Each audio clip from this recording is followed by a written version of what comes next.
C'est avec un immense plaisir que je décerne notre titre d'auteur de roman policier de l'année à Madame Ariane Oliver. Merci. Merci. Merci à tous. Merci. Vous devez sûrement vous souvenir d'elle. Celia Ravenscroft. C'est votre filleule, je crois, non? Vraiment? C'est que j'en ai tellement. Madame Oliver, puis-je avoir un autographe? Merci. Oh oui, bien sûr, Célia. Je ne l'ai pas vue depuis vraiment très longtemps. Merci beaucoup. Puis-je me confier à vous? Il y a une chose qu'il faut que je découvre. C'est d'une importance primordiale. Un mystère. Celia Ravenscroft, voyez-vous, a l'intention d'épouser mon fils Desmond. Pourquoi est-ce un mystère? Il y a un problème avec Desmond? Oh non, il n'y a aucun problème avec Desmond. Bien sûr. Aucun, mais c'est juste Continuez, que tout je vous ça écoute. est si soudain. Et on doit tout savoir à propos des gens. En particulier ceux qu'on va admettre dans le cercle familial. Madame Oliver, j'aimerais beaucoup savoir ceci. Est-ce que c'est son père qui a tué sa mère ou est-ce que c'est la mère qui a tué le père? Je ne suis pas sûre d'avoir bien compris. Pardon? Je sais que ça remonte à 12 ou 13 ans, mais ça a fait du bruit à l'époque. Vous devez vous en souvenir. Le général et Madame Ravenscroft. Oh, bien sûr que je m'en souviens. C'est juste que je n'arrivais pas à en croire mes oreilles, madame. Burton Cox. Merci. Madame Burton Cox, ravie d'avoir fait votre connaissance. Je dois absolument encore savoir la vérité, je vous en prie. Je ne vois pas du tout de quelle Eh façon... bien, interrogez votre filleule. Interrogez Célia, s'il vous plaît. Je n'oserais jamais faire une chose pareille.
Il est impossible de s'en débarrasser.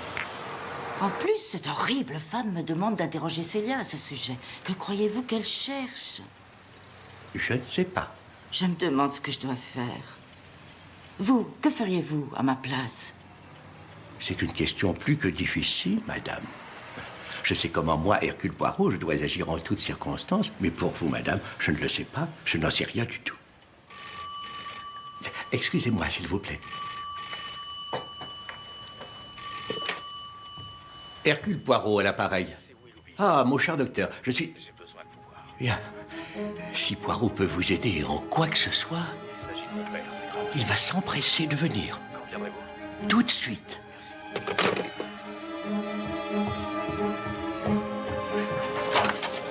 Georges, mon manteau et mon chapeau, s'il vous plaît.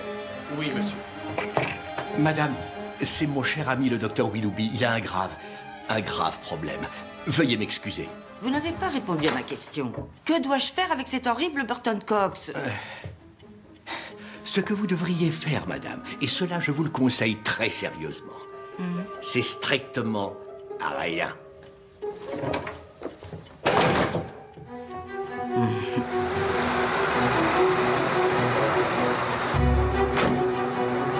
Merci. Merci à vous, monsieur.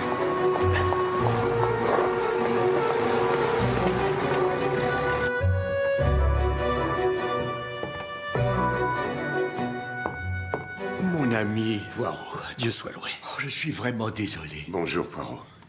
Je savais que vous viendriez. Oh, mais c'est l'inspecteur Bill. Inspecteur principal. Exerçait-il encore, docteur Willoughby? Il était en semi-retraite depuis des années, ce qui fait que je dirigeais l'Institut.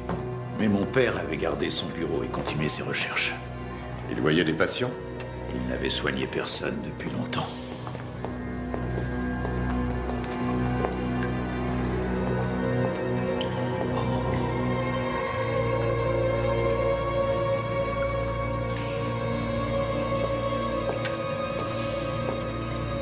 C'est ainsi qu'il a été découvert? C'est exact.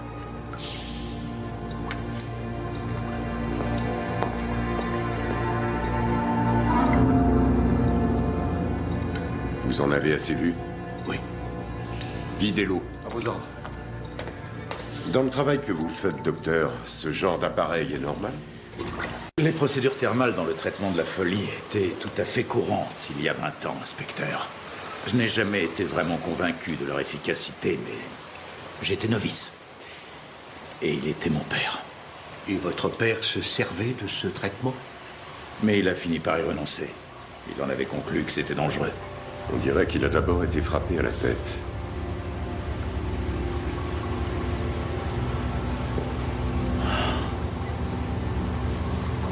Allez, venez, docteur. J'espère que ça ne vous ennuie pas que j'ai appelé tout de suite Monsieur Poirot. Non, pas du tout. Poirot et moi avons déjà travaillé ensemble avant. Et vous, j'espère que ça ne vous ennuie pas que je vous demande où vous étiez hier soir. Vous ne voyez quand même pas en moi un suspect? Je ne fais que mon travail. Mais c'était mon père tout de même. C'est la procédure tout à fait habituelle, cher ami. Avez-vous dormi chez vous? Non. Non, ma femme vit dans le Kent avec les enfants. Et ce n'est pas toujours facile de rentrer chez moi le soir, alors j'ai gardé un appartement ici. À l'Institut? Oui, en haut. C'est assez Et modeste. c'est là que vous étiez la nuit dernière? Voilà. Oui. Ça y est, la baignoire est complètement vide. Messieurs, excusez-moi. Posez le corps. Doucement. Doucement.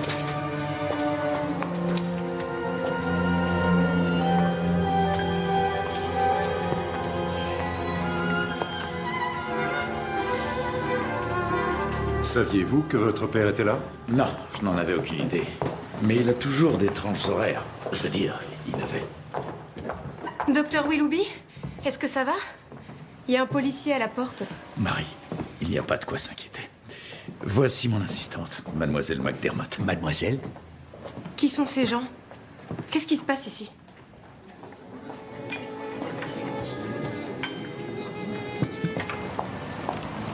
Je suis heureuse de vous revoir, Madame Oliver. Je crois que tu pourrais m'appeler Ariane. Je te remercie d'être venue. Tu m'as dit que tu travaillais près d'ici. Ah oui, dans un cabinet d'avocat. Vraiment? Nous avons du temps à rattraper, n'est-ce pas, Célia? Mon appel à l'improviste a dû te paraître curieux. Je n'ai pas été une marraine très consciencieuse, mais ça, je le sais. Je ne me rappelle pas être venue à ta confirmation. Et je ne me rappelle pas en avoir eu une.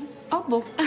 Mais vous m'avez envoyé un gros chèque pour mes 21 ans, alors je dirais que vous avez fait votre devoir. C'est bizarre, la vie. J'ai vu votre photo dans le journal ce matin. L'auteur du roman policier de l'année. Et là, on prend le thé. Oui. Bon. Vois-tu, une femme m'a abordée et ne m'a plus lâchée. Elle disait, je pense que vous avez une filleule qui s'appelle Celia Ravenscroft. C'était une de mes amies. Une Madame Burton Cox? D'après elle, tu pourrais bien épouser son fils. Douglas, c'est ça? Desmond. Desmond. Et que fait Desmond? Oh, il est pianiste. Merveilleux. Il gagne un peu d'argent? Oh non, il est encore au conservatoire, mais il donne un récital parfois. Il faut du temps avant de pouvoir être pianiste concertiste. Écoutez, je ne sais pas ce que vous savez, mais je tiens beaucoup à Desmond. Et il tient aussi à moi, mais sa mère, c'est un personnage assez étrange. Où voulait-elle en venir? Elle pensait qu'étant donné que tu es ma filleule, je pouvais me permettre de te demander une chose plus que délicate. Elle me répétait continuellement... Pouvez-vous découvrir si son père a tué sa mère ou si sa mère a tué son père? Mais c'est insensé, comment a-t-elle osé? Elle a vraiment dit ça? Quel monstre! Elle pensait que je savais peut-être quelque chose. Mais à l'époque, je faisais une tournée de conférences en Amérique et toi, tu avais... quoi, 14 ans? J'avais 12 ans. J'étais très amie avec ta mère. On est même allés toutes les deux à Paris. Mais je me suis mariée, je suis partie, elle s'est mariée, elle est partie aussi. Ensuite, ton père a été muté ailleurs. C'était en Rhodésie? En Inde, mais j'ai été envoyée dans une école en Angleterre. Je passais les vacances chez une famille dans le Suffolk. Je voyais rarement mes parents jusqu'à ce qu'ils se retirent à Eastbourne. Mais tu n'étais pas à Eastbourne quand c'est... Non, j'étais à l'école.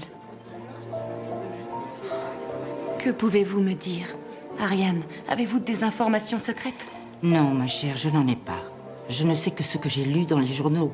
Pas de mobile apparent, aucun signe de dispute, et rien qui indique qu'il se soit fait attaquer. En fait, personne ne sait. C'est ça, justement. Personne ne sait. On m'a protégée de tout ça quand j'étais jeune, mais j'y pense tout le temps. S'il vous plaît, faites tout pour trouver ce qui s'est passé. Pas pour Madame Burton Cox, pour moi. Je dois savoir. Vous voulez bien m'aider, Ariane? Je dois aider Célia. Cette fille a le droit de savoir. Le problème, c'est que je ne sais pas comment faire. Comment peut-on découvrir quelque chose des années plus tard? Vous êtes occupée, je le sais, mais pourriez-vous m'aider à chercher? Je suis désolé, madame. Il y a une affaire importante à laquelle je dois me consacrer. L'histoire des Ravenscroft s'est déroulée dans le passé et l'affaire de Poirot se passe dans le présent. Donnez-moi un moment de votre temps. Mon amie Margaret Ravenscroft a eu une horrible fin. Il faut que je trouve pourquoi. Que dois-je faire? Bien sûr. Madame, que m'avez-vous dit? Les deux époux ne se disputaient jamais, ils vivaient en complète harmonie. Qui n'a jamais entendu une chose pareille? Il y a un mobile, il y a toujours un mobile. Et si à l'époque la police n'a pas pu le trouver, alors ce mobile est, comment dites-vous, peu orthodoxe. Non, la réponse est dans le passé, donc vous devez fouiller avec soin le passé. Vous dites qu'il vivait près d'Eastbourne. Y avez-vous des relations? Il faut y aller. Allez-y, allez-y. Promenez-vous, interrogez les gens, soyez la personne qui a du flair. Ah oui, je vois. Et quelqu'un se rappellera quelque chose. Oui, les gens se rappellent toujours quelque chose. Vous voulez dire les éléphants? Désolée, je pensais à des éléphants au dîner d'hier soir. Puis-je savoir sans indiscrétion pourquoi? Parce que de la meringue s'était collée à mes dents. Je vois. Bon, j'avoue que les chemins de la logique ne sont pas toujours faciles à emprunter. Meringue, dentition, ivoire, éléphant. Il me faut trouver les éléphants. Les éléphants ont de la mémoire.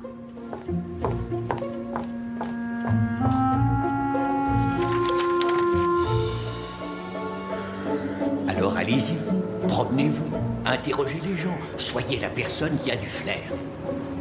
Si je devais dire lequel des deux a tué l'autre, je dirais mon père. Il est plus naturel pour un homme de tirer sur quelqu'un, non?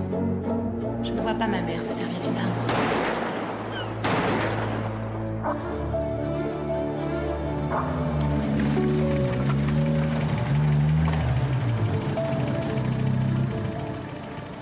Qui d'autre était dans la maison quand c'est arrivé? Il y avait une vieille gouvernante, à moitié aveugle et un peu sourde. Il y avait parfois ma tante et il y avait une fille étrangère, une fille au père. C'était ma préceptrice quand j'étais petite. Elle était revenue pour aider maman qui avait été souffrante.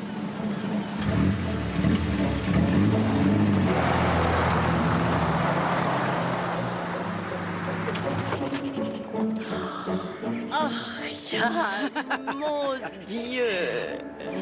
Oh, entre, je t'en prie. Merci. Où s'est-on rencontrés pour la dernière fois? Au mariage de Llewellyn, non? Toutes les demoiselles d'honneur dans une repoussante couleur abricot. C'est curieux les choses que l'on peut se rappeler. Des demoiselles d'honneur, des hongres, des chiens.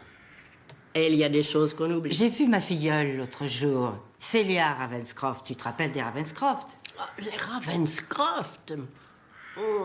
Attends une minute. C'était bien cette horrible tragédie, n'est-ce pas? Oui, c'est arrivé assez près d'ici. Oh, je ne les ai jamais vus dans le Sussex. Je les ai vus à Amritsar et non dans le Sussex. Elle portait toujours une perruque, tu te rappelles? Qui? Margaret? Oui, elle portait une perruque. Je ne sais pas si elle avait un cancer ou si elle était chauve. Elle essayait de me convaincre d'en acheter une. Pas facile à trouver à Amritsar. Une horrible affaire. À l'époque du meurtre, j'étais en Amérique. J'y faisais des conférences. Oh, ce que tu es moderne, Ariane. Personne d'autre dans mes relations ne fait des tournées de conférences. Ils sont seulement sortis pour aller marcher. Et ils ne sont pas rentrés pour dîner. Je ne sais qui les a trouvés morts. Le revolver était posé près de leur corps. Je pensais que ça avait dû être très dur pour le chien. Quelle façon monstrueuse de traiter un animal. Il avait un revolver chez lui? Les gens de l'armée le font souvent, c'est connu. La peur des autochtones, tu comprends? C'était loin d'être un problème dans le Sussex, mais c'était comme ça. La vie peut parfois se montrer capricieuse et énigmatique. En plus, elle était névrosée. Vraiment? Tout le temps énervée, elle n'aimait pas du tout l'Inde. Curieuse fille. Ou bien c'était l'autre. Tu as dû entendre les commérages. Comment ça? Quel commérage? Eh bien, il avait décidé d'écrire ses mémoires et elle les écrivait sous sa dictée. Qui? Margaret? Non, la fille française. Elle était jeune et française. Des bruits couraient. Les gens pensaient qu'il pourrait avoir tué sa femme parce qu'il voulait l'épouser. Alors pourquoi s'est-il suicidé? Bonne remarque. Pour moi, il y avait une chose qu'on ne savait pas sur Margaret. Je ne peux pas m'empêcher de penser qu'il devait y avoir un homme. Pourquoi penses-tu ça? Oh, les perruques, exhibition sexuelle, parade nuptiale. Je croyais que tu disais qu'elle les avait parce qu'elle était chauve. Oh, elle était belle aussi. Ses jambes. Tout ce que je dis, c'est que l'un des deux avait une liaison. Dans cette partie du monde, Ariane, soit on va à la chasse, soit on a des aventures. C'est une variante de ce qu'on appelle en général le pain de surprise. Je crois voir où est la surprise. Eau chaude puis eau froide, n'est-ce pas? Oui, eau bouillante et eau glacée. Le but est de provoquer un choc violent au système. Et il est souvent combiné au traitement par électrochoc. Bon sang. Merci. Je suis content d'être normal. Ah, nous pouvons tous nous estimer heureux, mon ami, d'être sains d'esprit. Et certains d'entre nous, plus que d'autres. Mais la question est celle-ci. Qui a amené le professeur dans cette pièce et l'a ligoté? Le gardien de nuit dit que la porte n'a pas été forcée. Est-ce qu'une clé a disparu? Non. Tout est en place.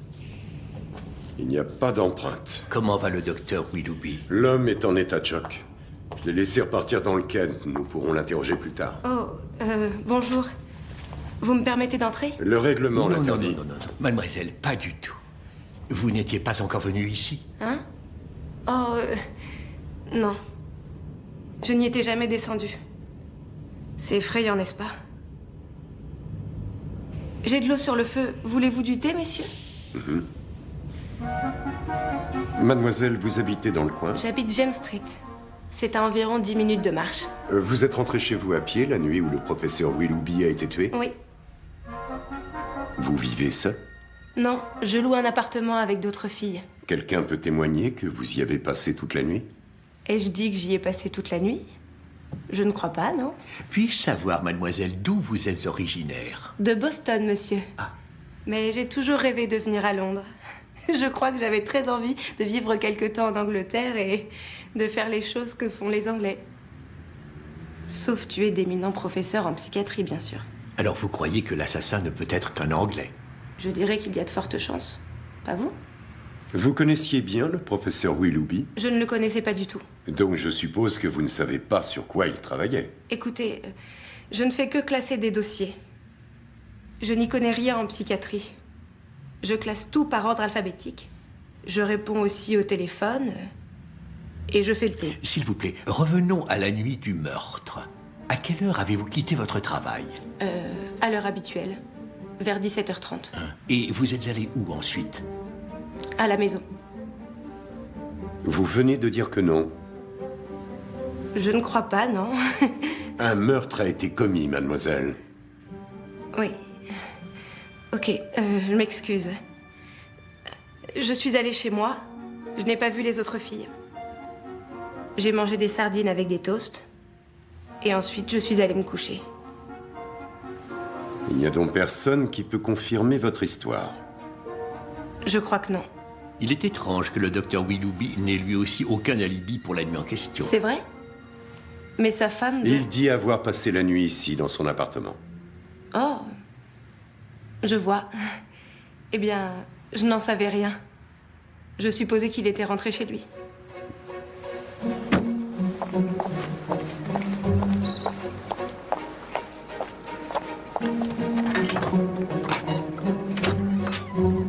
Ah, est-ce que Nanny Matcham, enfin Madame Matcham habite ici? Qui dois-je annoncer?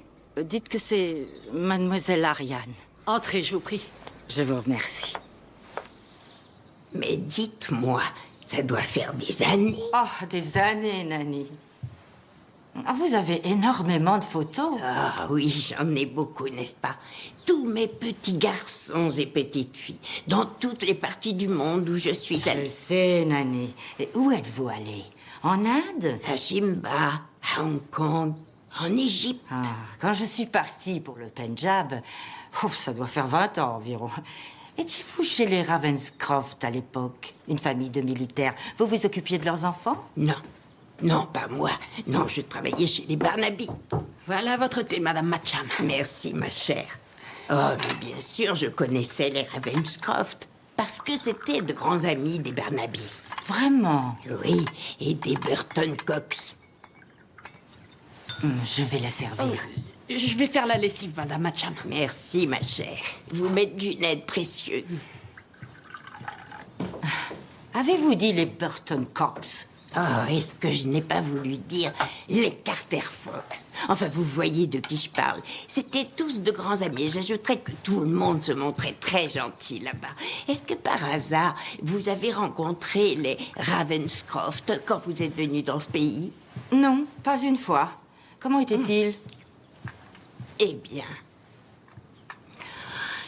ils avaient ce problème. Quel problème, Nanny? Oh, une chose effroyable s'était passée. Oh. Vraiment?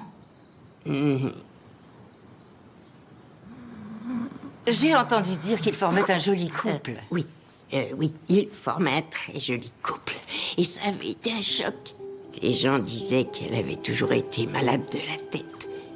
Et il y avait cette histoire de ce bébé de la rivière. Oh.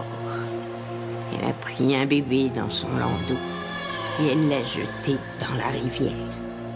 Jeté comme ça dans la rivière. Quel était le problème à Amritsar, Nanny? Eh bien, elle était dans cet hôpital psychiatrique et ils l'ont laissée sortir. Et ça s'est passé encore une fois. Que s'est-il passé, Eh Nanny? bien, il avait laissé les reprendre, un petit garçon et une fille. Ça a été le petit garçon cette fois. Bien sûr, on savait tout ce que c'était elle. Qui ça, Nanny? Bah, c'était fatalement l'une des deux. Oh, je suis tellement contente de vous revoir. Je me souviens de vous et de... Vous aviez des petites bottines à boutons. Vous me suiviez tout le long de l'allée. Ils sont tombés d'une falaise, n'est-ce pas? Oui, il s'est passé quelque chose de ce genre. C'était bien quelque chose de ce genre, Nanny, oui.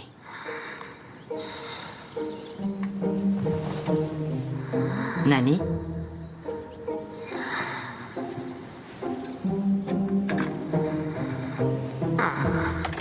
Oh, Madame Buckle, elle s'est vite endormie. Vous pourriez... Oh, elle adore faire la sieste. Je m'en occupe. Merci. Madame, vous l'avez interrogée sur le général et sa femme? Oui, vous les connaissiez? J'allais faire le ménage chez eux, mais mon jour, c'était le mardi. Alors j'ai puis-je me montrer franche et directe avec vous? J'ai eu une longue journée. Était-ce un pacte de suicide pour vous? Non, pas eux. Ils étaient heureux. Elle était belle. Une femme très élégante. On m'a dit qu'elle portait une perruque. Oh oui, elle en avait plusieurs. Plusieurs? Oh oui, 4 perruques hors de prix. Une au burn et une autre avec des boucles grises. Elle avait l'habitude de les envoyer à Londres pour les faire recoiffer chez Eugène, je ne sais quoi. Était-elle en mauvaise santé? En effet, oui. Je ne sais pas ce qu'elle avait, mais elle avait dû subir une opération. En revenant d'Harley Street, elle allait beaucoup mieux. Et le général? Oh, il souffrait de problèmes cardiaques, mais avec les médicaments, ça allait. Il était très heureux quand la sœur venait les voir. La sœur? Quelle sœur? Celle de Lady Ravenscroft. J'ignorais qu'elle avait une sœur.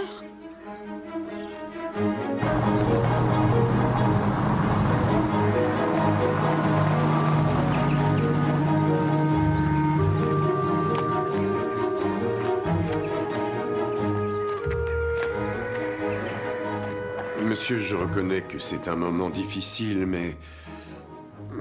Vous disiez que le professeur Willoughby était à la retraite. Non, j'ai dit semi-retraite. Est-ce qu'il venait à l'Institut tous les jours? Ah, mon père avait des horaires qui lui étaient propres, ce qui était, je le concède, un peu fantasque. Il pouvait travailler toute la nuit et dormir le lendemain toute la journée. Il était marié? Ma mère est morte il y a plusieurs années. Il ne s'est jamais remarié? Certains veufs le font. Non, il ne s'est pas remarié. L'Institut Willoughby vous revient maintenant, monsieur? Pas du tout, il est géré par des administrateurs. Je suis l'un d'entre eux, c'est tout. Sauriez-vous s'il y avait quelque ressentiment, quelque animosité professionnelle ou personnelle que votre père aurait eu à subir? Mon père était quelqu'un de hautement respecté. Et c'était hier soir que vous m'avez dit que ça faisait plusieurs années que votre père avait renoncé à ses expériences avec l'hydrothérapie. Oui, c'est exact. Et c'est une technique que vous-même n'utilisez pas. Non, je parle à mes patients, je leur prescris des médicaments qui leur conviennent. Écoutez, la salle d'hydrothérapie n'a pas été utilisée depuis très longtemps, pour autant que je sache. Mais là, le meurtrier savait de quelle façon s'en servir. Oui. C'est ce qu'il semble, oui. Je crois que vous savez aussi vous en servir, monsieur. Je vous ai fait du thé, messieurs. Merci, Jacqueline. Madame Willoughby, votre maison est charmante. Merci. J'ai cru comprendre que vous aviez aussi un petit appartement à l'Institut. Ce n'est pas le mien, c'est le sien. J'y suis rarement allée.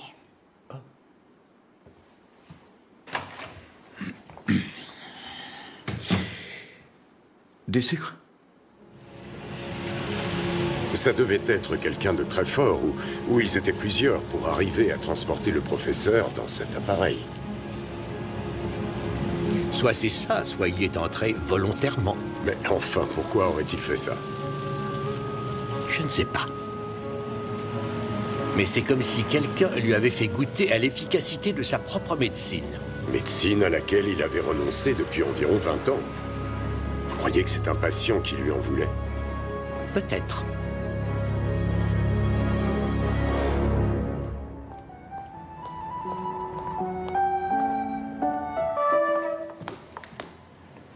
Alors, Célia, chérie, nous répétons. Il faut que je te voie. Alors, je n'ai loué cette salle que pour 1 heure. Peux-tu revenir?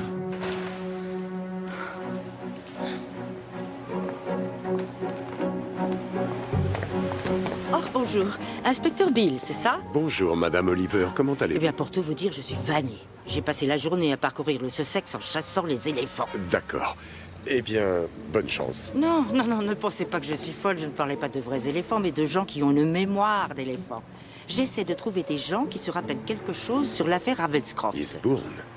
Le couple au sommet de la falaise. Mystérieuse énigme, n'est-ce pas? Oui, et elle l'est toujours. Je connais l'officier qui était sur l'affaire, Bill Garroway, mais il est à la retraite. Puis-je avoir son numéro? Il me semble bien que je l'ai sur moi.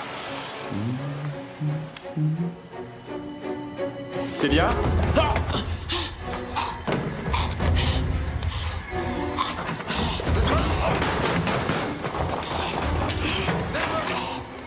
Qu'est-ce qui se passe?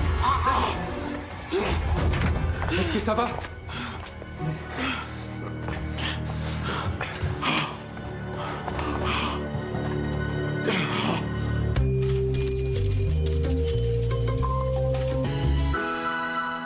Oh, un café noir bien fort, juste ce qu'il me fallait. Merci, madame. Ce sont tous les gens que j'ai interrogés. J'ai noté tout ce qui me semblait pertinent, mais c'est un fouillis. Oh, voilà les principales suggestions. Le général Ravenscroft écrivait ses mémoires sur son séjour en Inde. Il était très épris de la jeune femme qui lui servait de secrétaire. Le résultat final est qu'il a tué sa femme car il espérait épouser la fille. Et ensuite, pétrifié par l'horreur de ce qu'il avait fait, il s'est tiré une balle dans la tête. Ou Margaret a découvert l'affaire et elle l'a tué. Puis s'est suicidée. Oh, et Margaret avait été malade. Peut-être un cancer. Il semblerait qu'elle soit devenue chauve, puisqu'elle avait plusieurs perruques. Oui, c'est écrit ici. Elle avait 4 perruques. 4. Qu'en dites-vous, madame? Cela ne vous semble pas un peu excessif? Oh si, une perruque suffit amplement, ou à la rigueur, on en a une autre quand la première doit être recoiffée, mais... Pourquoi en avait-elle 4? Je n'ai pas grand-chose, en fait, n'est-ce pas? Oui, bien. Je pense que ça restera à jamais un mystère, madame.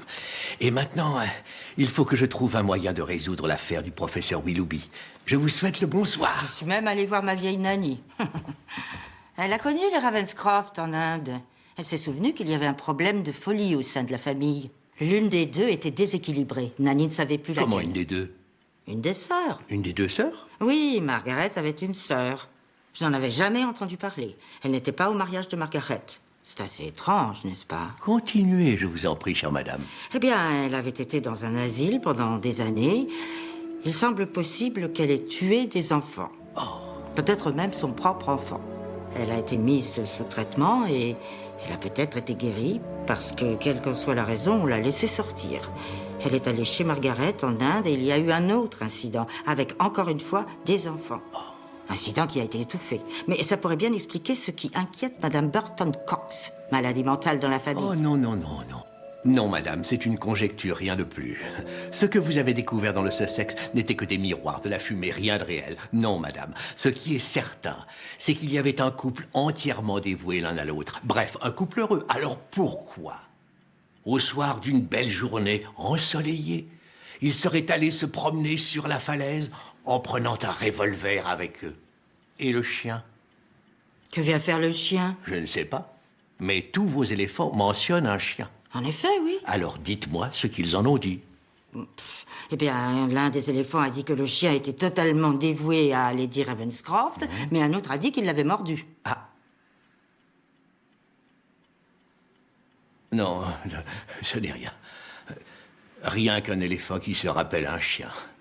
Je ne peux vous aider davantage, madame. Pardonnez-moi.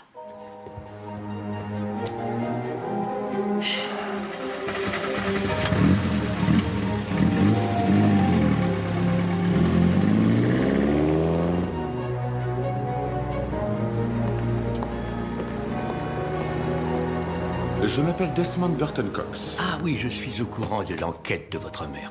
Monsieur, s'il vous plaît, soyez bref. Comme vous le voyez, je suis très occupé. Ma mère n'avait pas le droit d'importuner Madame Oliver. Ouais.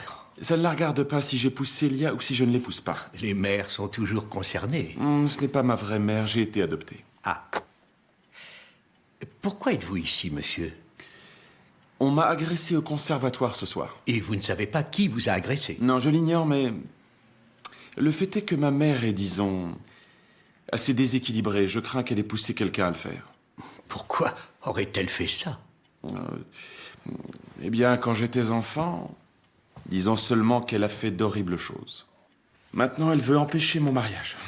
Elle a essayé d'effrayer Célia avec de terribles rumeurs. Et depuis quand connaissez-vous mademoiselle Célia, monsieur?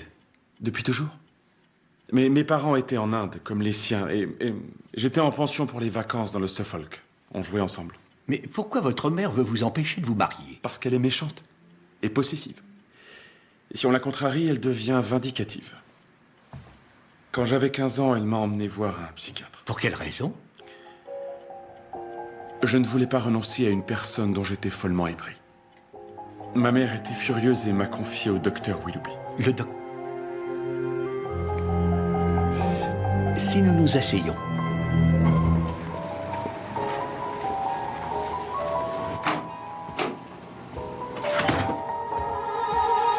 Chérie. Qu'est-ce qui t'a pris d'avoir dit ça? Ma femme refusait. Je croyais que tu l'avais sous contrôle. Et qui vous a vu ce soir-là? Je n'arrive pas à me rappeler. J'ignore si quelqu'un m'a vu. Je suis peut-être allé me promener. Je n'arrive pas à me rappeler. Sur quoi travaillait votre père? Est-ce qu'il y avait un sujet spécial auquel il se consacrait? Il étudiait le comportement des jumeaux. Les caractéristiques génétiques, les environnements semblables et différents, les groupes sanguins, les pathologies. Voulez-vous savoir autre chose? Le nom de la personne qui pourra témoigner de l'endroit où vous étiez la nuit du meurtre, docteur. Autrement, vous serez dans une situation délicate.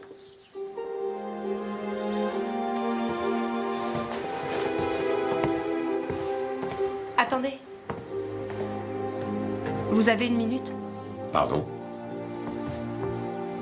Je voudrais vous dire quelques mots, inspecteur principal, si ça ne vous fait rien.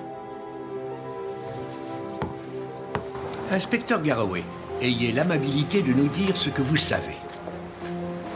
Les Ravenscroft se sont mariés en 1913. C'était une fille de bonne lignée, originaire du Kent. Elle avait une sœur, Dorothea, qui avait épousé un capitaine Jarreau. Malheureusement, l'infortune s'est abattue sur eux. Le mari de Dorothea est mort à la guerre, la laissant avec 2 enfants. Le cadet, le petit garçon, est tombé dans une mare et s'est noyé. D'abord, on a dit que c'était la sœur aînée qui en était responsable. Mais il y a eu ensuite une autre histoire qui a circulé. Un des voisins a dit que c'était la mère elle-même qui l'avait fait. Furieuse contre son fils, elle l'a poussé dans la mare et l'a maintenu sous l'eau. Ses nerfs l'ont lâché pendant l'interrogatoire. Je veux dire qu'elle est devenue folle furieuse. Et il a fallu l'hospitaliser. Elle a passé des années sous traitement. Ensuite, sans doute pour une bonne raison, elle fut déclarée guérie. Et elle est retournée vivre dans sa famille. Alors, Monsieur Garroway, se trouvait-elle encore chez les Ravenscroft quand ils ont été tués? Non. Vous en êtes sûr? Oui. Elle était morte 3 semaines plus tôt. Elle prenait beaucoup de tranquillisants et elle était somnambule. Une nuit, elle est sortie de la maison et est allée se promener au bord de la falaise. Elle a trébuché et elle est tombée dans le vide. On ne l'a trouvée que le lendemain matin. Lady Ravenscroft l'a très mal supportée. Elle-même était un peu dépressive. Elle s'est fait hospitaliser une 15aine de jours. Quand elle est revenue, elle semblait aller bien mieux. 3 jours plus tard, elle était morte. Et que ce soit à l'époque ou maintenant, personne n'a trouvé le mobile. Le général avait de bons états de service, sa femme était appréciée de tous. Ils jouaient au piquet et le soir, ils allaient se promener. Pas de problème d'argent, une santé un peu fragile, certes, mais c'était la belle vie. Y avait-il des empreintes sur l'arme? Des empreintes nettes des 2 époux, mais rien n'indiquait lequel avait tiré en dernier. Et si c'était une tierce personne? Elle aurait dû s'approcher trop près. Tous les éléments que nous avons indiquent que c'est un pacte de suicide. On laisse un mot quand on va se suicider. Ah, c'est très juste. Bon, quelqu'un a-t-il pu voler ce mot? Qu'y avait-il d'autre dans la maison ce jour-là? Voyons, il y avait une certaine Betsy Whittaker, une bonne à tout faire, depuis fort longtemps à leur service. Elle n'y voyait presque rien et elle était dure d'oreille. Il y avait une fille qui séjournait chez eux, Zélie Rouxel, une étrangère. Elle ne devait rien comprendre. Et enfin, le jardinier. Son alibi était solide. C'est tout. Aviez-vous interrogé Betsy Whittaker? Elle était plus qu'inquiète pour le chien. Ah, encore le chien. Que croyez-vous qu'il s'est passé, superintendant? Je crois que les vieux péchés ont de longues ombres. Mais c'est ce que ma mère disait toujours. Hey. Madame, avons-nous le nom du fournisseur de perruques? Pourquoi cet intérêt soudain? Vous disiez qu'elle n'avait pas d'importance avant. Je crois bien que je l'ai. C'est Eugène et Rosenthal, anciennement dans Bond Street et maintenant à Tootingbeck. Bonjour. Avez-vous rendez-vous? Non, non, je suis navrée, mais je n'en ai pas. Vous avez de la chance. Monsieur Eugène peut être à vous dans 10 minutes. C'est pour une permanente? Non, non, je trouve ça horrible. Je ne crois pas que ça puisse être pire que ça ne l'est déjà, madame. Si on s'occupait de ces points fourchus d'abord. Non, merci. Je voudrais simplement avoir quelques renseignements sur Eugène et Rosenthal de Bond Street, le perruquier de la noblesse. Oh, le bon vieux temps. Bond Street, Burt, vous vous rappelez? Quelle belle vie c'était. Oh, mais Tooting semble être plus agréable à vivre. Que veut madame exactement? J'aimerais seulement vous parler d'une de vos anciennes clientes et en savoir plus sur les perruques. Je dois malheureusement vous dire que nous ne faisons plus de perruques. C'était pour une de mes amies, une personne avec laquelle j'étais à l'école, Lady Ravenscroft. Vous étiez à l'école avec Lady Ravenscroft? Oui, oui, en effet. Et là, où habitez-vous? Buckingham Palace? Mayfair.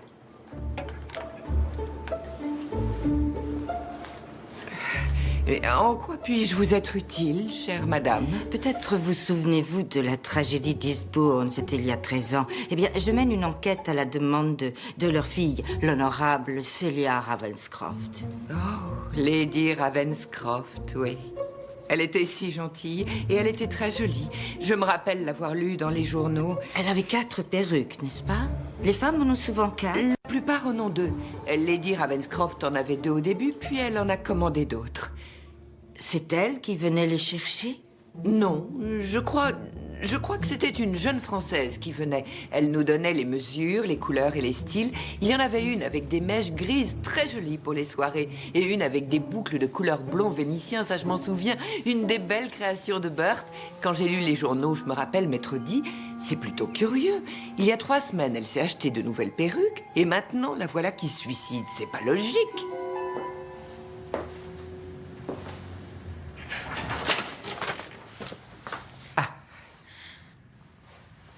Mademoiselle Ravenscroft, Hercule Poirot. J'assiste. Non, mais je croyais que Madame Oliver devait me voir ici. Alors, Madame Oliver s'est montrée un peu vague avec son invitation. C'est moi que vous rencontrez, mademoiselle. Permettez-moi. Je suis détective privé et j'assiste Madame Oliver dans l'enquête qu'elle fait pour vous. Veuillez vous asseoir, mademoiselle. Merci.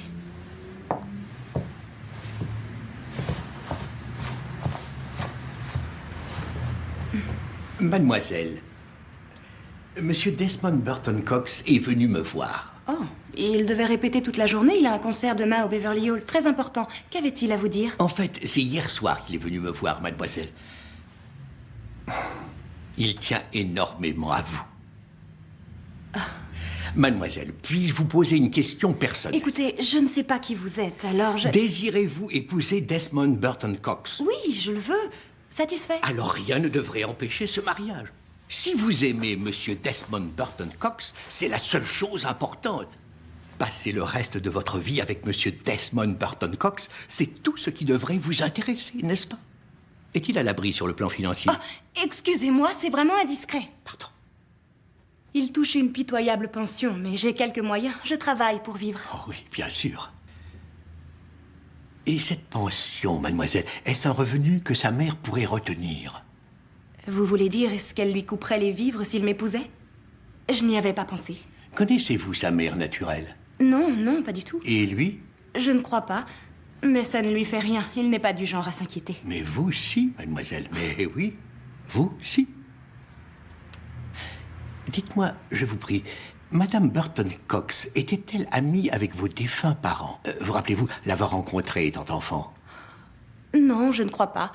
Je sais qu'elle était en Inde et mes parents aussi. Moi, j'étais à l'école ou en vacances dans le Suffolk. C'est là que j'ai connu Desmond. Sous la garde d'une Française, je pense. Oui, oui, oui, Zélie, l'adorable Zélie. Écoutez, qui que vous soyez, si je me marie avec Desmond et que je passe ma vie avec lui, j'ai besoin de savoir la vérité. Je ne veux pas que de noirs secrets viennent gâcher nos vies. Je veux la vérité. Mais la vérité, mademoiselle, elle peut être cruelle.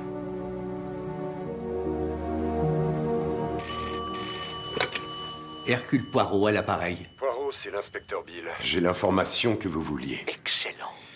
Desmond Burton Cox était en réalité le fils naturel d'une actrice. Elle était allée en Californie où elle connut un succès considérable en tournant sous le nom de Cathy Lestrange. Il y a 18 mois de ça, elle est morte d'une surdose de barbiturique à Pasadena. Elle a laissé toute sa fortune, des millions de dollars, à son fils Desmond. Elle est en fidéicommis et il aura 25 ans. Qui s'occupe de gérer ce compte? Qui, à votre avis? Madame Burton Cox. Pourrais-je avoir l'engagement des versements? Je vais vous l'avoir. Oh, et Poirot, il faudrait que vous veniez à l'Institut Willoughby. Il vient d'y avoir du nouveau. Oui, tout de suite.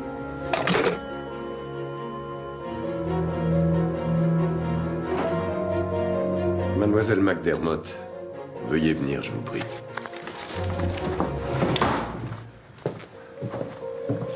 Répétez à Monsieur Poirot ce que vous avez dit. Asseyez-vous, mademoiselle.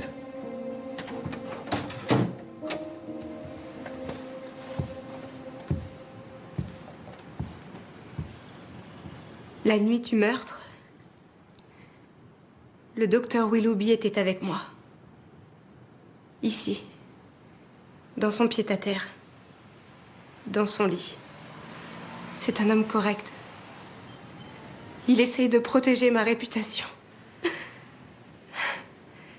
Mais si je ne dis pas la vérité, il va payer pour une chose qu'il n'a pas faite. Et il est resté avec vous toute la nuit?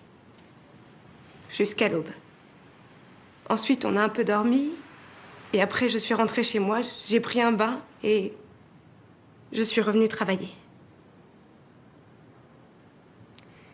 C'est à ce moment-là que le gardien de nuit a dû donner l'alerte. David... Le docteur Willoughby a choisi de ne pas révéler la vérité pour me protéger. Mais c'était idiot.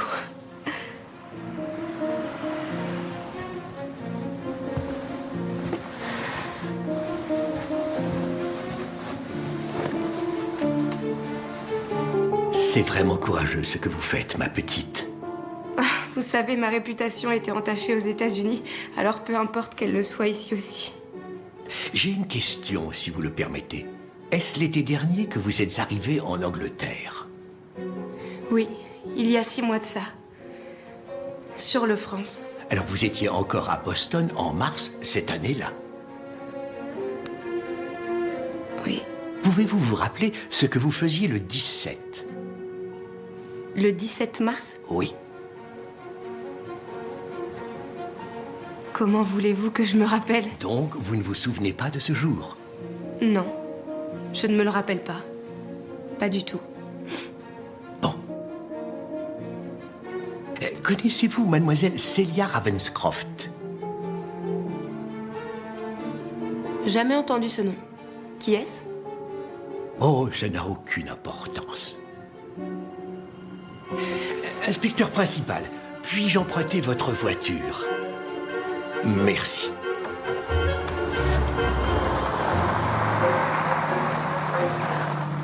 Je ne suis pas vraiment fier de moi, Poirot. Non. Il faut faire attention à ce qu'on fait ici.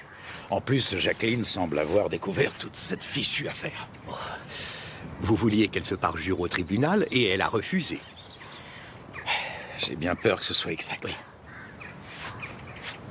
Mais mademoiselle Mary McDermott vous a fourni un bon alibi et vous n'êtes plus du tout suspect. Elle a dit devoir faire ce que lui dictait sa conscience. Elle est très croyante, vous savez. Elle est catholique? Elle est issue d'un milieu irlandais, je crois. Une gentille fille. Mon ami, venons-en aux patients de votre père. Vous souvenez-vous d'une certaine Dorothea Jarrow? Oui, bien sûr. Nous l'avions soignée pendant longtemps. Mon père y a pris un intérêt tout particulier. Merci. Elle est morte, n'est-ce pas? Oui, en effet. Que pouvez-vous me dire sur son traitement? Eh bien, Madame Jarrow était considérée comme un des triomphes de mon père, tout d'abord. Son mari était mort sur le front de l'Ouest et ça l'avait rendue plutôt fragile, malheureusement. Alors elle était mentalement déséquilibrée? Non, elle n'a pas été considérée comme telle à ce moment-là, mais son médecin traitant a appelé mon père parce qu'elle ne semblait pas pouvoir surmonter son deuil de façon normale. Cela peut arriver parfois. Alors mon père jugea que l'état dans lequel était Dorothea présentait de très sérieux dangers. Elle était sujette à des changements d'humeur et à des actes de violence. Il estima qu'elle devait être mise en observation. Et il avait raison, parce que le premier incident s'est vite produit. Un petit garçon s'est noyé. Ah oui, vous le saviez déjà? Oui. D'après Madame Jarrow, c'était l'aîné de ses enfants, une fille, qui avait attaqué son petit frère. Elle disait qu'elle l'avait frappé avec une pelle, qu'il était tombé dans la mare du jardin et qu'il s'était noyé. Tout d'abord, la version de Madame Jarrow fut acceptée, mais d'autres histoires ont commencé à émerger. Une domestique et une jeune télégraphiste ont dit avoir vu Madame Jarrow pousser son fils dans l'eau et ensuite le maintenir sous l'eau.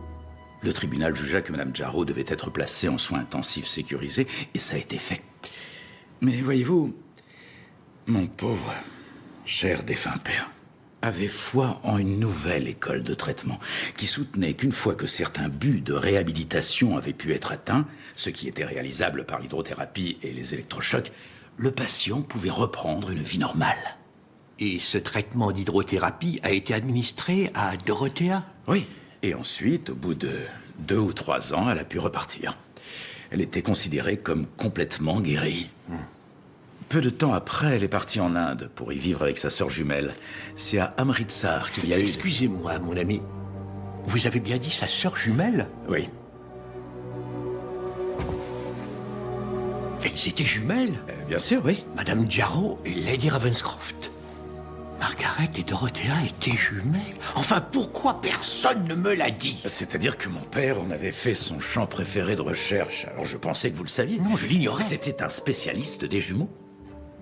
Alors peut-être que Margaret souffrait de la même maladie que Dorothea. Non, non, non, non. Elle était parfaitement sensée et elle passait son temps à veiller sur sa pauvre sœur. Vous savez, le général Ravenscroft a payé sans compter pour que sa belle-sœur reçoive le meilleur traitement d'Angleterre. Il était en bons termes avec mon père. Quand ils sont rentrés d'Inde, ils avaient souvent Dorothea chez eux. Pourquoi était-il si gentil avec elle? Eh bien, peut-être que je peux vous le dire. Quand il était encore jeune sous-officier, Dorothea était considérée comme une femme divinement belle. Alistair Ravenscroft s'était pris d'elle. Mais ensuite, il a eu un pressentiment. Il a lu au fond de ses yeux une sorte de danger. Et donc, il a préféré demander la main de Margaret. Il se marie avec la sœur, mais il les aime toutes les deux. Quel démon! Cela dit, Poirot vous donne des excuses, madame. C'est un imbécile. Je réalise que les deux affaires ont un lien. Il y a un point de convergence qui les relie. Oh, et quel est-il? L'Institut Willoughby.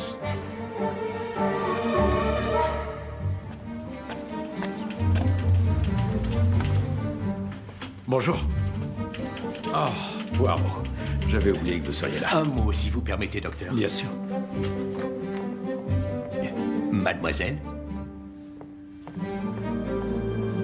Dans vos dossiers, mon ami, il y a beaucoup d'histoires passionnantes. Mais vous savez, il y a un patient qui manque. Je veux parler d'un garçon, alors âgé de 15 ans, un certain Desmond Burton Cox. Où se trouve son dossier? Il n'existe aucun dossier sur lui, Poirot. Oh, mais ce garçon a été amené ici plusieurs fois. Oui, c'est vrai, mais je ne l'ai pas vu officiellement. Je ne me suis pas fait payer, voilà pourquoi il n'y a pas de dossier. Vous ne vous êtes pas fait payer? Enfin, pas de la façon habituelle. Veuillez me pardonner, je ne comprends pas. Elle n'avait pas d'argent, Poirot. Écoutez, savoir rester de glace, ce n'est pas une qualité dont je bénéficie. Je dois vivre avec ça. Je vois. Mais revenons à ce jeune patient, Desmond. Comment était-il? Un remarquable pouvoir de se souvenir. Les moindres détails de son enfance étaient faciles à faire ressurgir. Mais aucune confiance en lui. Et il montrait, je crois, un intérêt qui était presque obsessionnel envers, je ne sais pas qui, une femme plus âgée. C'était une Française, il me semble. Zazie ou Suzy. Elle avait 25 ans à l'époque et lui 15. Ils étaient amoureux? Diriez-vous qu'il en était amoureux? C'est ce que je dirais, oui. Bien que je ne sache pas grand-chose de ce sentiment particulier.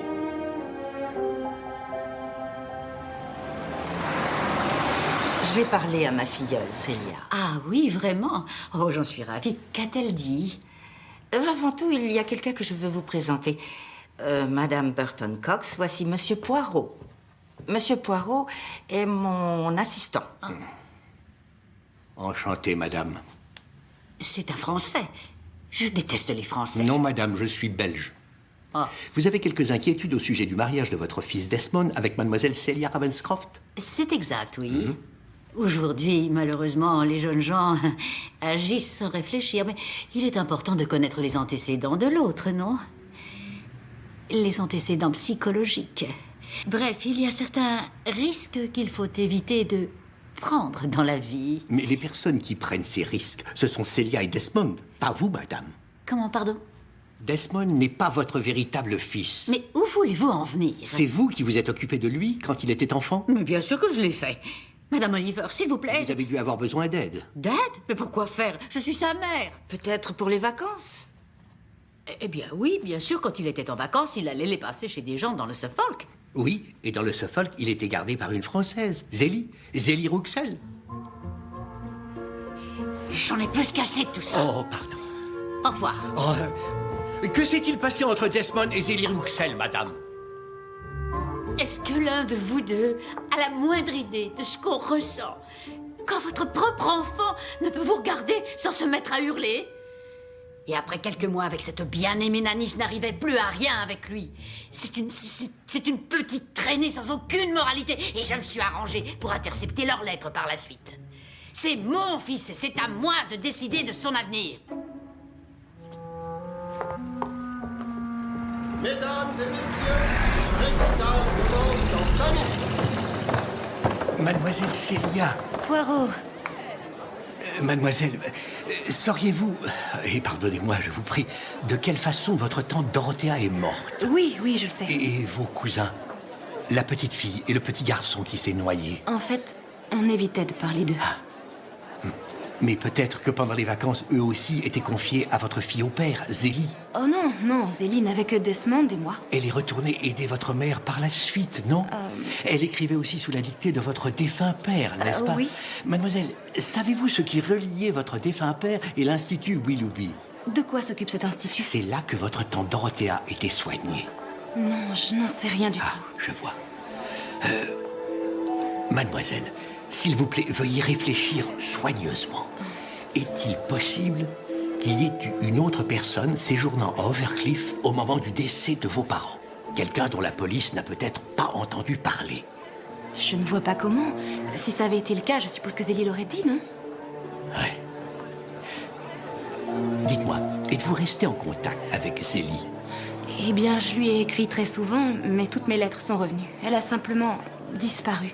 J'adorerais la revoir, elle était merveilleuse. Et Desmond, est-ce qu'il lui écrit? Comment ferait-il? On ne sait pas où elle habite. Ouais. Et vous-même, mademoiselle, êtes-vous retournée à Overcliff? Non. Pourquoi vous croyez que je devrais? Pour me libérer des démons qui me hantent? Mesdames et messieurs, veuillez entrer et vous asseoir.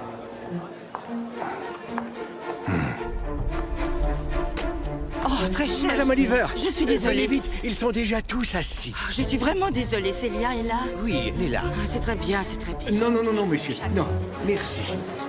La clé doit être Zélie, j'en suis pratiquement sûr. Ah oui, mais comment l'a trouvée? Mademoiselle Ravenscroft, heureuse que vous soyez venue. Regardez tous ces diamants.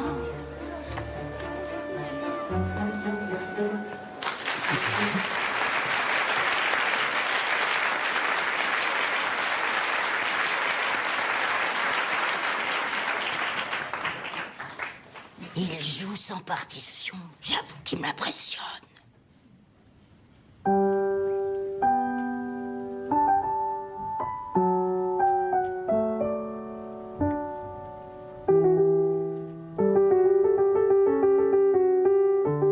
Il y avait une fille étrangère. C'était ma gouvernante quand j'étais petite. Elle était revenue aider maman qui avait été souffrante. Je ne voulais pas renoncer à une personne dont j'étais follement épris. Et après quelques mois, avec cette bien-aimée Nanny, je n'arrivais plus à rien avec lui.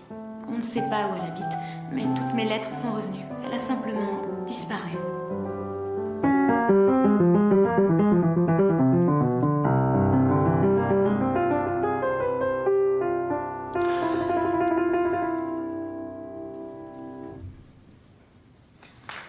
Excellent. Oui.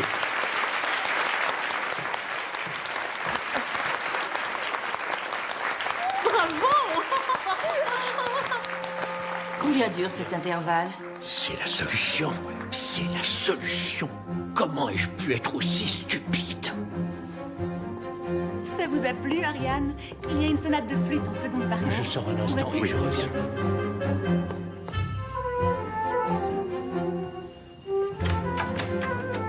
Veuillez pardonner cette intrusion, monsieur. Poirot, je n'ai pas le temps de vous parler. Nous allons commencer la seconde partie. Non. Il ne vous sera pas possible de participer au reste de ce concert. Sauf si vous me donnez l'adresse de mademoiselle Zélie Rouxel. Comment ferais-je? Je ne la connais pas. Si, vous la connaissez. Eh bien, je ne me la rappelle pas. Nous devons entrer en scène. Monsieur, vous jouez bague de mémoire. Vous avez la mémoire d'un éléphant. J'ai besoin d'avoir l'adresse de mademoiselle Zélie Rouxel tout de suite. Monsieur Burton Cox, c'est l'heure, messieurs.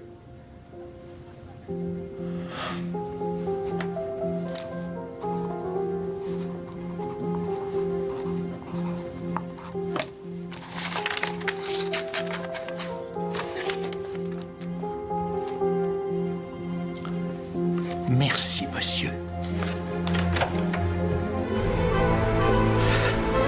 Taxi! Bon sang. Monsieur Poirot! Bill Garroway! Ah, superintendant. Voici Sprat. Ma femme l'avait appelé comme ça. Ensuite, elle est morte. Je me retrouve avec lui. L'inspecteur Bill m'a dit que vous seriez ici. Il m'a demandé de vous remettre ceci. Il a été appelé sur une autre affaire. Merci. Je suis désolé qu'on vous fasse jouer les messagers. Oh, ça ne m'a pas ennuyé. Je vous souhaite le bonsoir. Au revoir. Hey, viens, Sprat. Superintendant. Parlez-moi de Sprat. Il lui arrive de mordre? Il se mord l'arrière-train avec obstination. Il n'a pas une once d'intelligence.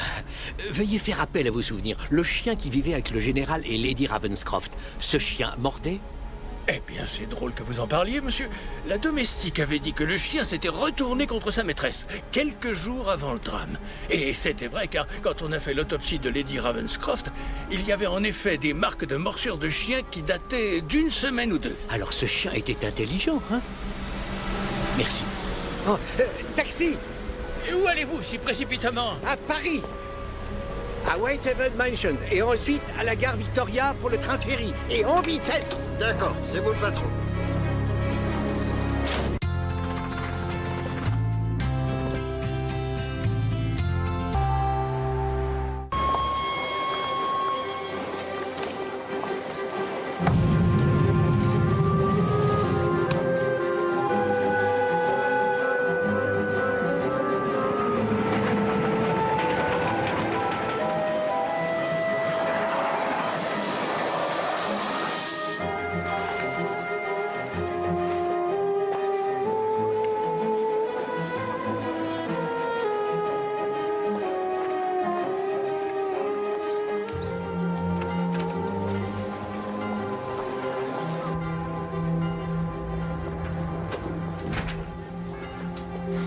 Je suis à vous dans une minute, monsieur.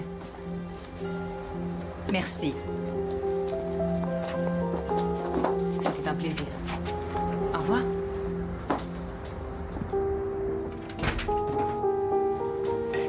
Hercule Poirot. Ai-je l'honneur de m'adresser à mademoiselle Zélie Rouxel?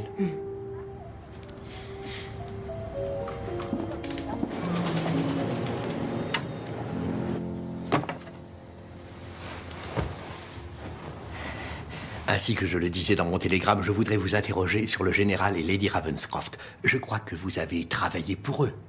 Oui. J'étais fille au père, pour Célia. Vous connaissiez aussi le petit Desmond? Desmond Burton Cox? Oui, nous nous écrivons encore. Mais vous le faites en secret, je crois. Sa mère le désapprouve. Quoiqu'il n'y a rien à désapprouver. Nous sommes amis. Lui et Célia veulent se marier. Il me l'a dit. Je m'en réjouis pour eux. Mais ils ont des difficultés à y parvenir. On a demandé à mademoiselle Célia de dire à la famille de Desmond ce qui s'était exactement passé à Overcliff. Mais c'est arrivé il y a 13 ans. Mais elle ne peut pas le faire. Parce qu'elle ne sait rien. On avait jugé préférable de ne rien lui dire. Elle l'a accepté. Elle était trop jeune pour comprendre. Là, elle est assez âgée pour comprendre. Mais qu'y a-t-il à comprendre, monsieur? C'était un double suicide. Et vous n'avez trouvé aucune raison d'en douter. La police n'a trouvé aucune raison d'en douter. Donc vous ne pouvez rien me dire de plus, mademoiselle Rouxel. Je crains de ne pas pouvoir. Ça s'est passé il y a très longtemps.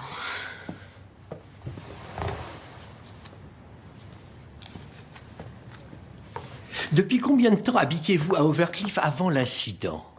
Depuis 2 mois. Et la sœur de Lady Ravenscroft, Dorothea Jarrow, elle y habitait également à ce moment-là, n'est-ce pas? Qu'est-ce que vous ignorez?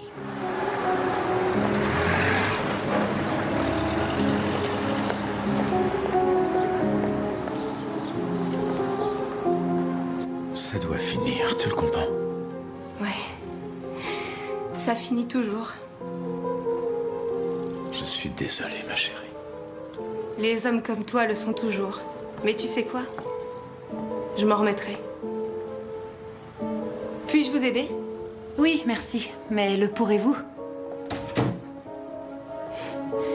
Je veux voir s'il y a quelque chose dans vos dossiers se rapportant au traitement de Madame Dorothea Jarrow. Je peux savoir en quoi ça vous regarde? C'était ma tante. Je suis Célia Ravenscroft. Je crois qu'il se passe quelque chose d'étrange. Je vois. D'accord. On va jeter un coup d'œil? Dorothea Jarrow avait été soignée pour maladie mentale, mais son état s'était rapidement amélioré, n'est-ce pas? Oui. Et les médecins avaient pensé qu'il lui serait bénéfique de pouvoir se retrouver dans son milieu familial. Et est-ce que Dorothea et Margaret étaient très attachées l'une à l'autre? Un lien profond les unissait. Un lien de dépendance et d'amour. Elles se ressemblaient sur beaucoup de points. Pardon. Mais chez les jumeaux, bien que le lien d'amour soit très fort, s'il se produit quelque chose qui le brise, il est alors détruit, pour toujours. Oh oui, je sais. Et l'amour peut vite se transformer en haine. Or, il est plus facile de haïr quelqu'un qu'on a aimé que de se montrer indifférent. Est-ce que vous parlez par expérience? Parlez-moi de Dorothea Jarrow. Elle était toujours extrêmement tendue. Elle avait eu plusieurs séances de thérapie, mais ça n'avait pas donné grand-chose. Elle n'était jamais heureuse. Et elle avait une grande aversion envers les enfants. Ah oui? Et cela a conduit à des incidents plus que sérieux, n'est-ce pas? J'ai appris ce qui s'était passé avant dans sa vie. J'ai appris ce qui s'était passé en Inde. Oh, je n'étais pas présente à ce moment-là. Non, mais vous étiez présente lorsque certains événements se sont produits, n'est-ce pas? Ne vaut-il pas mieux vivre dans le présent, plutôt que faire ressurgir le passé? Mademoiselle, ce qui s'est passé ce jour-là à Overcliff, ça pouvait être un double suicide, ça pouvait être un meurtre, ou ça aurait pu être un certain nombre de possibilités. Mais étant donné ce que vous venez de dire en prononçant cette petite phrase, je considère que vous savez ce qui s'est passé ce jour-là, ainsi que ce qui s'est passé les semaines précédentes. Je ne peux rien vous dire d'autre. Je suis désolée. Y avait-il quelqu'un d'autre à Overcliff? Une personne dont la police ignorait l'existence? Non. Je crois que vous mentez. Le général Ravenscroft s'éprend d'abord de Dorothea, puis ses sentiments changent, et il épouse sa sœur jumelle, Margaret. Mademoiselle, qu'a pu ressentir Dorothea d'après vous? Je suppose que ça l'a anéanti, monsieur. Et le général a-t-il réalisé? Oui. Il savait. Il avait un grand cœur. Et je crois que vous aussi, vous aimiez le général. Je ne vous permets pas de me parler comme ça. Non, non, mademoiselle, je ne dis pas que vous aviez une liaison amoureuse. Tout ce que je dis, c'est que vous l'aimiez. On peut aimer quelqu'un, le servir et être quand même heureux. Et ça même si on n'est pas aimé en retour. Vous l'avez en effet servi, mademoiselle. Vous l'avez loyalement servi dans une période critique de sa vie.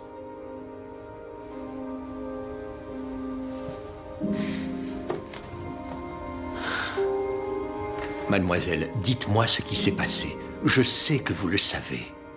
Vous avez fait croire à la police que vous parliez mal l'anglais. Ensuite, vous avez quitté Overcliff au plus vite. Mais avant, vous étiez là. Et j'ai besoin que vous me disiez qui d'autre était dans la maison. Pourquoi devrais-je vous le dire? Ma vie s'est arrêtée ce jour-là. C'était comme si on m'avait tuée. Alors pour me cacher, je suis venue ici. Dans une petite rue de Paris, regardez-moi. Je n'ai pas eu de vie. Pourquoi devrais-je parler maintenant? Parce que vous avez du cœur, Célie. Parce que Célia et Desmond ont besoin de savoir.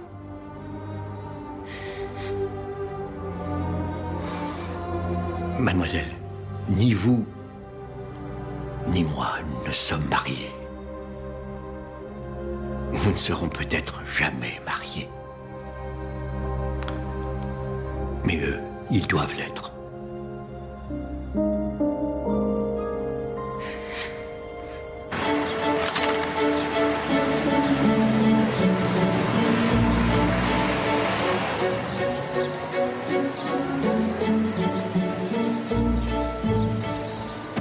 J'espère que vous vous êtes bien amusé à Paris.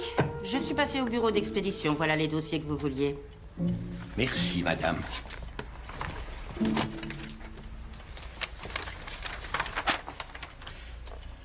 Bon. Et Poirot a lui aussi un document pour vous. C'est la déclaration d'engagement des versements de l'héritage laissé à Desmond par sa mère naturelle. Le fidéicommis est administré par Madame Burton Cox et son avocat en tant que fidéicommissaire. Jusqu'à ce qu'il atteigne l'âge de 25 ans ou jusqu'à ce qu'il se marie, même si c'est plus tôt. Donc, s'il épouse Célia, il se retrouve avec une fortune? Oui. Mais quel rapport avec le fait que Madame Burton Cox cherche à savoir comment sont morts les Ravenscroft? Oh, Madame Burton Cox ne s'intéresse pas à la mort des Ravenscroft. Non, tout ce qui l'intéresse, c'est d'empêcher le mariage. Pourquoi? Oh, parce qu'elle a volé de l'argent à Desmond et qu'elle croit avoir le temps de le rendre avant qu'il ne le découvre. Donc, s'il épouse Célia maintenant... Fin de partie. Veuillez m'excuser. J'ai perdu Célia. Je suis inquiet. Elle a dit qu'elle comptait aller à Eastbourne pour chasser de vieux fantômes ou une ineptie de ce genre. Elle revenait de l'Institut Willoughby quand elle m'a dit ça. Un moment. Elle s'est rendue à l'Institut Willoughby? Oui. Et là, elle est allée à Eastbourne? Alors elle est en danger. Dépêchons-nous. Vite!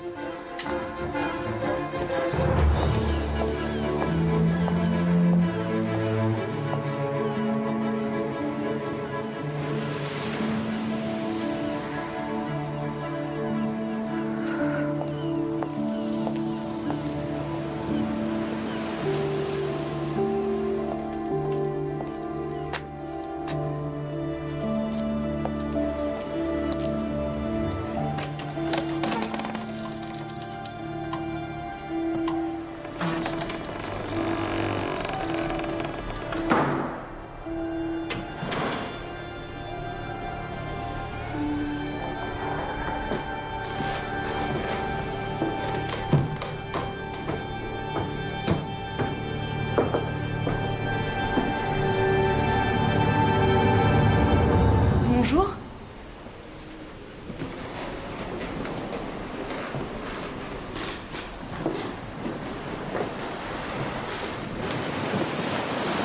Excusez-moi. Excusez-moi. Que faites-vous ici? Mais pourquoi vous...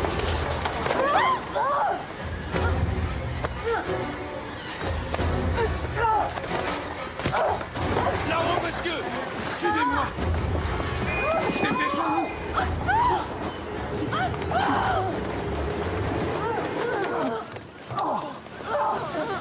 Je vous tiens. Ça va aller. On y est presque. Vous êtes en état d'arrestation! Tenez bon. Voilà. Vous êtes sauvés. Vous êtes sauvés.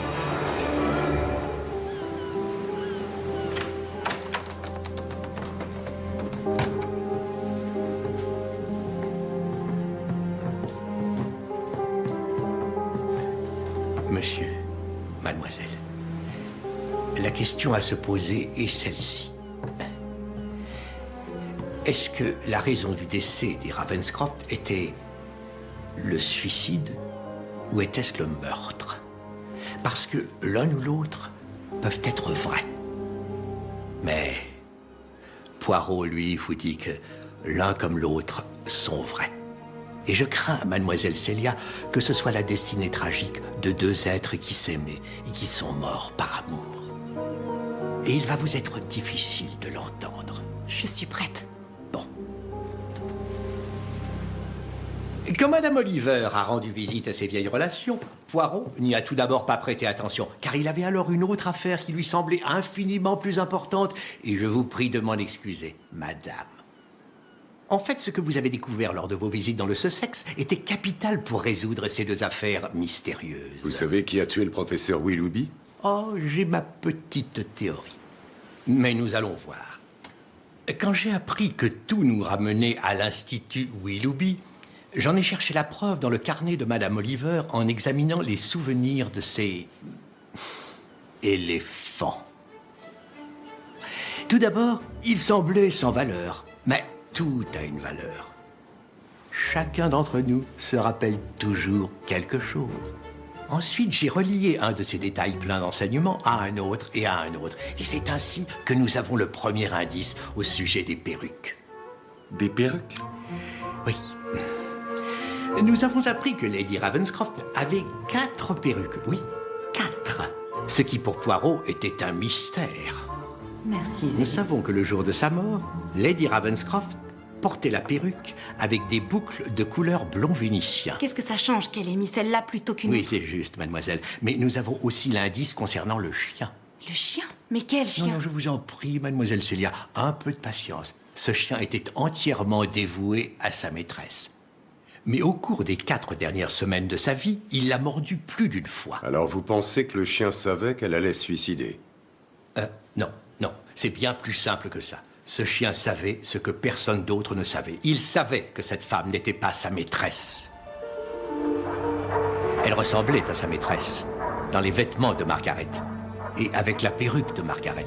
Mais un chien se fie uniquement à ce que lui dit son flair. Et son flair disait à ce chien que ce n'était pas sa maîtresse. Alors qui donc pouvait être cette femme? Aurait-elle pu être sa sœur jumelle, Dorothea? C'est impossible, elle était morte. Maintenant, je passe à une autre chose qui a été portée à mon attention par Madame Oliver. En apprenant que Lady Ravenscroft avait récemment été dans un hôpital ou dans un centre médical, tout le monde en a conclu qu'elle souffrait d'un cancer. Cela, je l'ai appris grâce à ce que vous avez écrit sur Julia Carstairs dans votre carnet, Madame. Et ainsi, ces visites à l'hôpital sont passées inaperçues. Je ne crois pas que Julia Carstairs savait de quoi elle parlait. Mais c'est sans importance, Madame. Parce que quand le général Alistair Ravenscroft a rejeté Dorothea et s'est marié avec sa sœur, Dorothea est devenue folle de jalousie. Et sa vie, comme vous le dites si bien, sa vie a complètement déraillé. Et il est certainement plus que probable que 2 enfants sont morts de ses mains. Quant au général, il éprouvait un tel sentiment de culpabilité qu'il a payé pour qu'elle suive un traitement à l'Institut Willoughby. Voulez-vous dire, monsieur, que la tante qui était folle a tué les Ravenscroft? Non, monsieur, ce n'est pas ma conclusion. Mademoiselle Célia, j'espère que vous ne serez pas trop bouleversée par la vérité. C'était Dorothea qui a tué votre mère. Elles allaient souvent se promener ensemble le soir. Mais un soir, elle est revenue seule. À mon avis, elle s'est enfuie. Elle ne s'est pas enfuie, Dorothea. C'est ma femme. Qu'est-ce que tu lui as fait? On devrait peut-être la chercher. Vous avez raison. Où vous promeniez-vous? Là où on se promène toujours. Il est arrivé quelque chose à Margaret. Allez, venez, Zélie. Madame Ravenscroft! Margaret! Margaret! Margaret!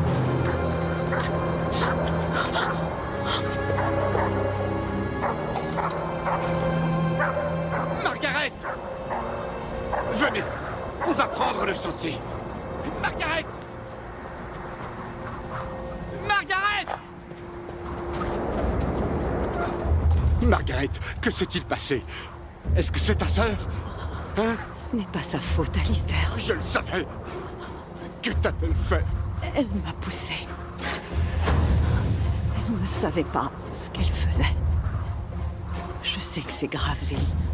Je sais que je vais mourir. Non, je vais chercher un médecin. Non, reste là. Il est trop tard pour un médecin. Je ne veux pas qu'on la fasse souffrir. Ne les laisse pas lui infliger encore ce traitement. Promets-le-moi, Alistair. Promets-moi de la sauver. Zélie, oui. Assurez-vous qu'il le fasse.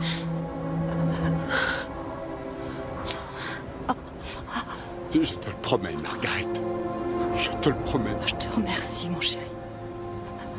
Je te remercie. Oh, Margaret. Margaret.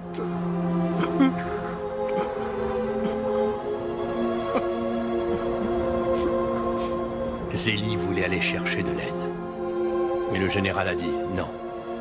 J'ai fait une promesse, je dois la tenir. Il savait ce qu'il lui restait à faire. Et il a demandé à Zélie de l'aider. Pardonne-moi, ma chérie. Pardonne-moi.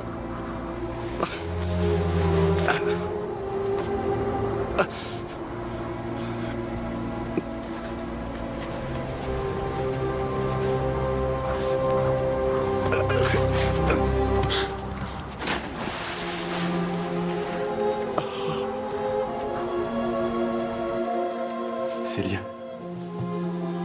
ça va aller? Il est important que je sache. Continuez. Ils ont échafaudé un plan.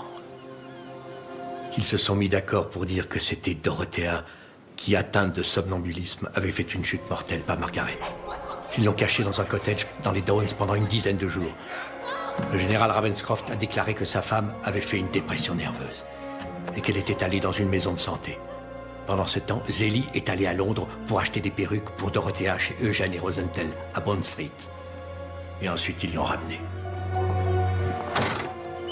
Bonjour, Madame Whittaker. Avons-nous un bon déjeuner? Oui, madame.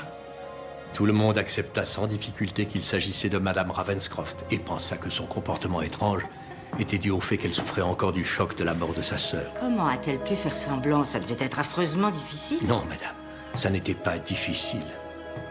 Parce qu'elle avait enfin obtenu ce qu'elle voulait. Elle était mariée au général Alistair Ravenscroft. Comment a-t-il pu le supporter? Comme je l'ai dit, il avait un plan. Zélie, c'est votre dernier jour de travail. Je vous renvoie à Paris. Vous ne pouvez pas faire ça. Je le peux, ma chère, et je le fais. Vous avez été d'une aide considérable, mais je ne veux pas vous impliquer encore plus. Ça suffit comme ça. Là. Allons. Allons.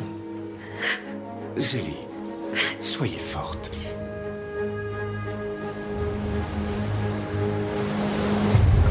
Arrêtons-nous. Tiens ça. Pourquoi? Parce que je veux t'embrasser.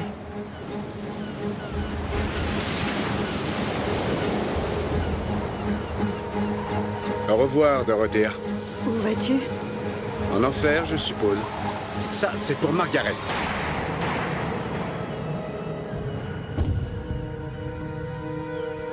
Et ça, c'est pour moi.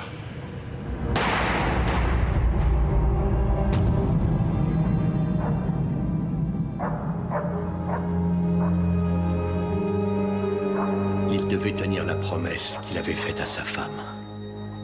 Et il l'a tenue. Je suis sincèrement désolé, mademoiselle Celia. Faites-la entrer.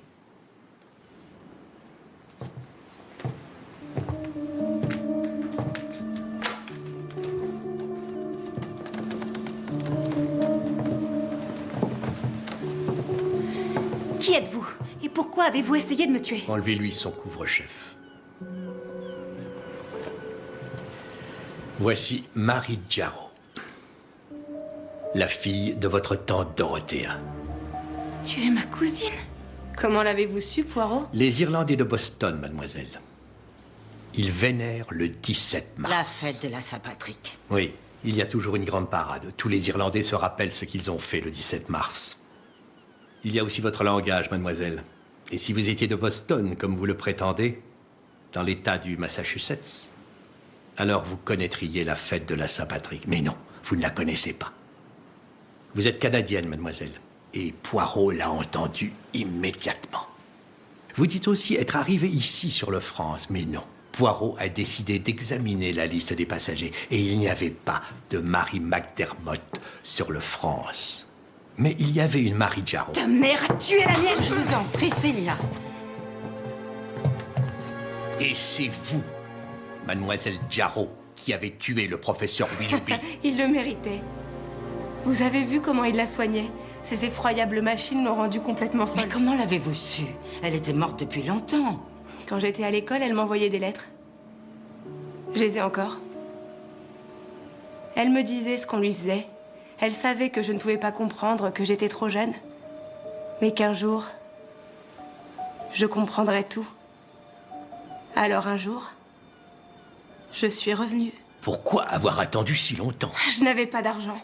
Je n'étais qu'une pauvre secrétaire. Je devais économiser pour venir en Angleterre. Ou vous avez pris un travail à l'Institut Willoughby. Oh, pour être honnête, ça n'a pas été difficile.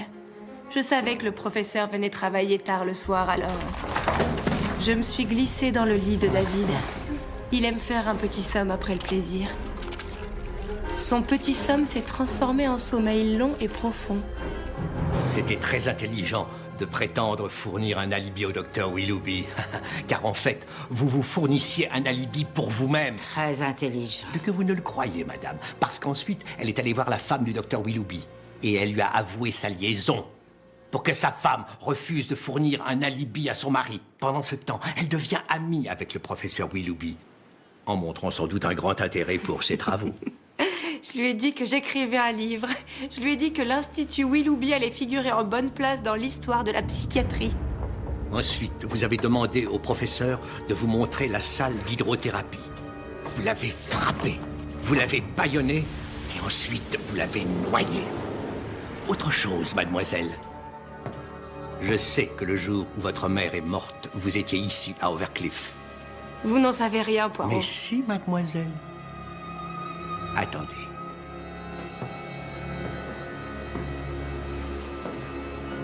Voici ma preuve.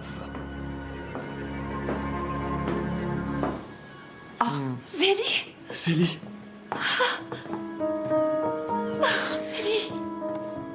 Oh, mes enfants. J'ai bien écouté.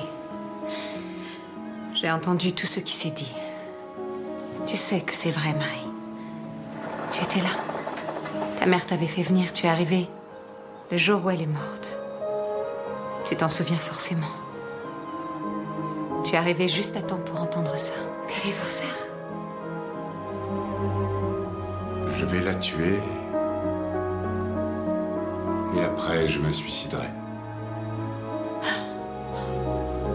Vous voulez que je vous dise? J'ai toujours été parfaitement consciente que c'était contre la loi. De tirer sur quelqu'un et de le tuer. Si j'avais pu le tuer une deuxième fois, je l'aurais fait. C'est toi qui as essayé de m'étrangler. Tout ce que je voulais, c'était la punir, elle. La détruire. Pourquoi devrait-elle être heureuse? Moi, je l'ai jamais été. Mademoiselle Rouxel. Aussitôt que j'ai su ce que le général voulait faire, j'ai très vite éloigné Marie. Je pensais que sa vie serait insupportable si elle restait là. Je l'ai envoyée chez des parents à moi à Montréal, je ne l'ai dit à personne. Et je suis revenue à Paris. J'ai juré de ne jamais parler de tout ça. J'ai rompu mon serment. Pardonne-moi, Marie. Non, mademoiselle. Vous avez fait ce qui est juste. Veuillez l'emmener, je vous prie.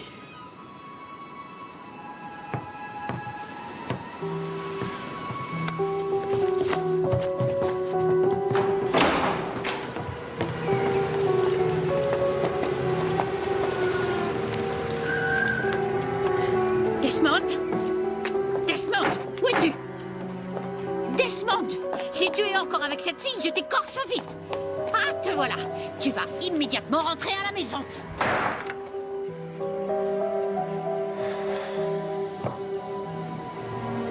J'espère que vous ne m'en voulez pas, mademoiselle, de vous avoir demandé votre aide. Non, monsieur.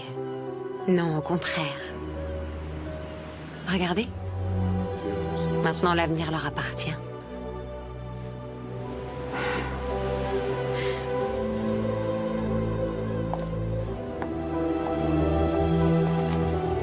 Je suis si heureuse de savoir enfin la vérité sur tout ça. Zélie, je vous souhaite tout le bonheur du monde. Vous et moi sommes des éléphants. Nous avons autant de mémoire qu'eux. Non, non, non, madame. Nous sommes des êtres humains et les êtres humains ont, Dieu merci, la faculté d'oublier.